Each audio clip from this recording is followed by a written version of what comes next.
Welcome back to Celebrity Radio. It's Alex Belfield talking to some of my favourite people and some of the world's biggest stars. And we've got one for you today, a lady I saw on tour with G4 just a couple of weeks ago. Margaret Keys has been singing all her entire life, and she's an incredible talent. I'm delighted to say she joins us on the phone now. How are you doing? I'm very well. How are you? Well, not as good as you, really. When I look at you, to have talent and beauty, I mean, that's the gift, isn't it, really? When you can stand on a stage and wow people with your voice, look amazing, and leave people speechless. Congratulations. Oh, well, thank you very much. That's a very high praise there, but you can come for a cup of tea anytime. It's very rare you see someone with what they call the X factor, and you've got it. I mean, this is something that you were born to do. You can't be trained to have that beautiful tone, can you? Well, I mean, I think, obviously growing up in Ireland, that kind of, I think it helped in a way. I've come from not necessarily a professionally musical background, but a background that music was sort of part of our life, our daily life. It was, I suppose, a typical kind of Irish family, if for want of a few better words. My grandparents were all singers, and so it was ingrained in me from a very young age, but in a fun way, not in a pushy way at all. It was just kind of everyday life, and I think that probably helped, the fact that it was part of it was ingrained in me. It was part of my blood, really, and that's probably helped to sort of pursue a career and not become overly serious about it as well. And I think that's really important, that you don't become too serious about it, because I think that shows in your performances, but you've got to enjoy it too. And I think classical music's moved on, hasn't it? I mean, G4 proved that if you can make it popular, you can still sing these wonderful songs and draw in a young audience. And that's wonderful, because that means it'll live on forever. Oh, absolutely. I mean, as you say, it is becoming more popular. And I think our goal as, I think you call us crossover artists or pop artists, whatever it is we're called, it's really to draw on a crowd that might not necessarily have been interested in sort of classical music in the past. And as well as just classical music, we obviously do more up sort of more modern music, but in a classical style. So it works both ways as well. Because in my last album there, I just did Tears in Heaven, Eric Clapton number. So that's sort of slightly more modern. It's not hugely modern, but it's a pop song, and we turn that into classical style. So we do both ends, so we sing both sides of the spectrum, really. How old were you when you realised that you'd got this incredible gift and that you were to become a genius at it? Goodness. Well, I have a twin sister, and we both went to lessons, I suppose. It was just, as I say, it was a normal, everyday sort of went to your lessons and after swimming, I think it was. And I think maybe around the age of sort of maybe 14, 15, I sort of thought, maybe this could be something that I could pursue. I began to win competitions, and then I won the Trinity College of Music. It was in London. I won that medal at 15, and it was the gold medal of all throughout the UK. So I think we were starting to think maybe I was not too bad at this. But again, it was something that might have been a wee bit riskier. And my sister sort of went down a different route. She's now a doctor. She went down that route, and I thought, oh goodness, she's going to be living in a huge, lovely house, and I'm going to be like the poor sister. But what did that matter at the time? I wanted to do something that I loved, and I'm grateful that I did do it, and I followed what I wanted to do. So. Was there ever a jealousy? I mean, twins fascinate me because you're so in keeping with each other's psyche and mentality, I suppose. Was there ever a point where jealousy sort of came in and she wanted to be a star? And as you say, equally, there might be a jealousy that you wanted the 9 to 5 and all the nonsense of having to travel everywhere to do a gig. We're very, very different. We don't even look alike. So I think that helps. Obviously we're very different personality as well. My sister's called Rosemary, and she's a little bit more sort of quieter, and she's a totally different personality to me. So I think that that helped in a way, that we completely different interests. She was musical, she played piano, but singing was never whatever she wanted to do. She was always more she was reading her books, and obviously I read my books too, but she was more into the sort of more academic side of things. So in that way, I think it helped, and we're incredibly close now, and that's helped as well. I don't think there's anything I do without asking her, is it right for me to do first? We're incredibly close to that. That's important to me, to have a relationship like that. Oh, I wish I had a twin who was a doctor. They could have a look at my brash. Do you know what I'm saying, Margaret? I know what you're saying. I understand. But sometimes when you have a family member and you go to them with your ailments, they sort of look at you and go to your own doctor. She's not actually my doctor, so it's not always a good thing either. Yeah, you don't want to cross that line. And then we talk about the G4 tour that you just did. They're very naughty, those boys, aren't they? Yeah, they are naughty, but I was able to handle them. It wasn't it wasn't too hard for me. Unfortunately, I think you went to the first show. Am I right? I think I didn't chat to the audience, which is something that I do all the time. But Mike, who has a tendency to forget things, I think you remember his last interview with you. I think he forgot his passport or something. Yes, to actually, yeah. So that was a bit of a dilemma. But he was to interview me as he came on stage, but he completely forgot to interview me. So unfortunately, you missed the conversations that we had. But I'm going to have to bring you again because I have to meet you because a lot of people have been telling me lots of good things about you, and I think I missed that. I missed that opportunity to actually physically meet you. So well, the great thing about this job is you never know who you're going to see, and when you come to something like G4, they introduce you to new artists, and it's wonderful for all of us, whether you're a journalist or not, whether you're a guy who, like me, just loves music and great talented people. To see someone like you out of the blue is such a thrill. I mean, and you killed it that night. That wasn't a great room for sound, let's be honest, but you still nailed it. The voice is a voice, and if you've got power and you've got the ability to do it, you will always shine, and that's a tremendous gift. You're not really relying on a PA system, are you? No, you're not, and I think that's where I trained at the Royal Scottish Academy, and I think that you call on your training as much as you call on your natural ability. You do call on your training in different venues, if, as you say, if the acoustic isn't as good as it should be, and I think you have to try and remain calm. Some people freak out. I have seen a few artists that if something isn't the way it needs to be, I think you need to sort of stay calm and say, right, well, there's nothing I can do about this. I have to try and call on every sort of training that I have, or to make the situation better. But it was lovely. We'll have to meet up. The next thing I do, or my album launch or something that I'm doing now next year, I'll have to personally invite you, Alex. I would love to come. You're a sensational talent, and of course you've got to work with some of the most brilliant singers too. I love it when you do those duets, you talented people, and you always knock it out of the park. And I mean, you've worked with people like Alfie Boe, who we've done on this program many times, and my mate Russell Watson, who I adore. To work with these people is such a thrill because they don't need to do anybody a favour, do they? And the fact they choose you, I think, is such a compliment. Yeah, I mean, to have your name on the same billboard as these people who are top of their game, really, it's a wonderful, wonderful thing to be able to do. It's a hard industry. I mean, I didn't come through a talent show or anything, so I've worked my way to where I've got, I suppose, and in a way it's a good thing, because you have to do the graft work and you have to do all of the learning curve. Really, you have to go through. Some people think that the talent shows is the best way to do it. For me, I think the way I did it was the right way for me, and being able to be singing with these artists such as Alfie and Andrea Bocelli on the same stage as well. Wow.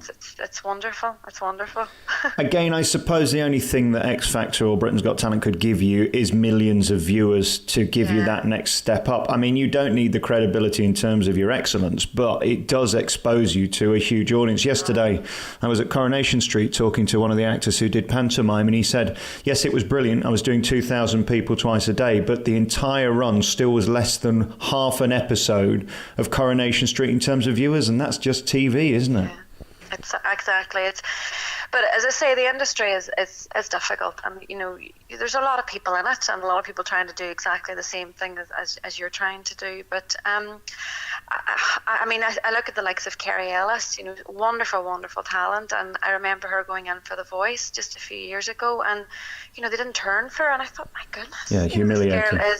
This is crazy, So it's a risk, it's a huge risk, especially when you're already working as a professional, and it's something that you really have to think deep about. You're constantly travelling. Just talk to me about that a minute, because I guess with someone like you, you've got to go to the crowd, whether it be anywhere in the world. They're not going to come to your front room. Does that get tiring, or have you found a way of making travelling pleasurable? I mean, the travelling is exhausting. It can be definitely a tiring thing on you, but it's all part and parcel of the job and what you do. And I'm really lucky I get to see parts of the world as part of my job. I'm just back from Portugal there, and what a beautiful, beautiful place it was. It's my first time in Lisbon, and you do be treated really well. When you arrive, you're picked up, and people can't do enough for you, and that's that's wonderful. But I do try and have a balance. I bought a home in Ireland a few years ago, and I try to make that my base as much as I can, because I think you need to have some kind of a place where you call home. And I'm lucky because the airports from Northern Ireland and Ireland, wherever, are pretty frequent at different places. But I think there may come a point where I may have to relocate at some point. But at the moment, it's working okay for me. So you had the album out, Legato, which got to number 14, which was a huge success, and again showcased you and your beautiful talent. Tell me about the new album then. When's that coming out, and what's that going to be? Yes, well, we're in the process of doing it now. The songs are more or less chosen. That's always the difficult part, is choosing the songs. It's, because you don't want to go maybe too classical, but at the same time you don't want to alienate your fans that you already have, but maybe bring in a few new people. But we more or less have that sorted. So we fly to Prague in January and record with the Prague Philharmonic Orchestra. Oh, wow. And yeah, I'm working with Sarah Brightman's arranger and producer. He's working on it at the moment. He's wonderful, and he's a lovely, lovely guy as well. I think that's important. You have to get on with the people that you work with, and that's half the battle, really. And then hopefully, once that's recorded, and we sort of do all the promo, and obviously go back on celebrity radio and do all the marketing that's needed, then hopefully it'll do well. It's my first official UK release. My Legato album was released in Australia, New Zealand, and the States, and I did really well there, but I haven't officially released a UK album here yet, so I wanted to build up a bit of momentum here, because I think UK is quite tough to crack, so we'll see how that goes, but I'm looking forward to it. Well, I don't think you've got any trouble at all. You've got such a great gift and a great talent and beauty as well. What's it like being you on the road? I mean, do you ever get used to that sort of adoration that people find you delicious? I don't know how to reply. Well, I'm a deeply unattractive man, you see. I've never had this, Margaret. Do you know what I'm saying? Well, that's not what I've heard, Alex. I've heard you're attractive now. No, so it's depressing.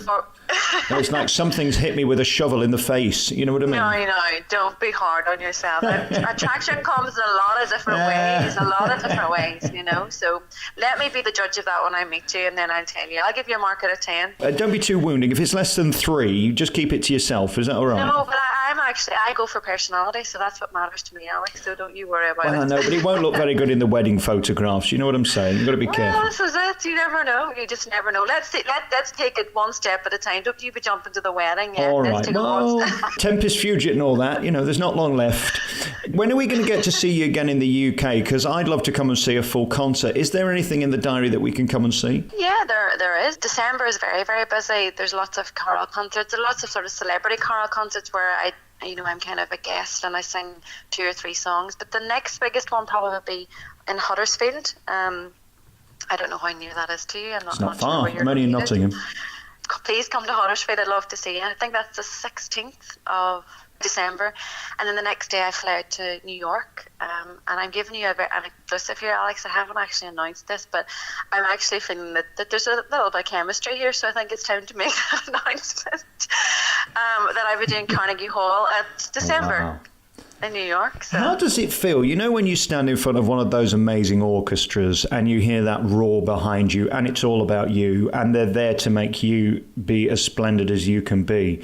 There's no greater compliment in show business, really, is there? It is. It's something that you never really get used to, to have such, a talented bunch of musicians behind you, because they are equally as talented, maybe, not more experienced in the industry. So you have to appreciate that and respect that, that it's not just all about you too, that they're equally as good a musician too, so that's important. And it never gets normal flying into New York, does it? Whether you're going to just walk the streets or playing Carnegie Hall. I mean, what a thrill to land there and be in New York. It's like something from the movies. Well, I've been to New York a few times. I haven't been there Christmas time, so I'm looking forward to to the scene. Apparently it's beautiful. Oh, it's so sexy. I mean, it's cold, but then they've got lights on all the trees, and of course the big Christmas tree outside NBC, the Rockefeller Center. You're going to love it. So we got the Mansion House coming 22nd of November. Then you were doing Christmas with the Stars on the 24th of November at the Royal Albert Hall. Again, I don't think there's a more beautiful temple of show business anywhere in the world, is there? No, it's one of those places as a young student you pass by and think, oh, someday hopefully I'll be singing in there as an artist, and then when you do, I made my debut last Christmas there, and it's wonderful, and the audiences are very, very responsive, and I think when you go to somewhere like that, you know you're going to get an audience that have paid good money there, and they're wanting you to be good as well as supporting you. So it's a wonderful, wonderful venue. It really is. Just very finally, going back to Andrea Bocelli, I was lucky enough to do an hour special with him a few years ago. There's something about that man, isn't there, and that voice and what he brings to a room. It is utterly magnetic and just wonderful. Yeah, as you said, he is magnetic, but I think what makes him stand out is, behind the scenes, he's a really, really nice guy.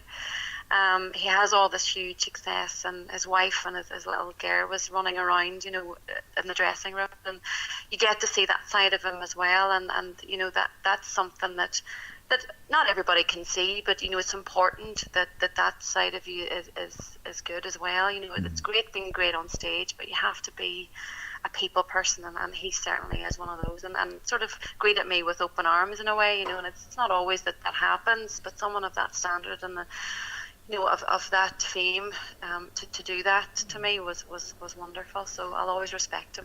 Well, you have incredible warmth and beauty, and you also have one of the most remarkable gifts I've ever seen. Margaret Keys, soon to be the current Mrs. Belfield. I think this is going to happen. I think you're so tremendous. Good luck with everything. You can find out more by going to the website www.margaretkeys.co.uk, and we look forward to seeing you over Christmas and the new album in 2017 too. Keep on keeping on. You're incredible. Thank you for talking to me. Thank you, Alex.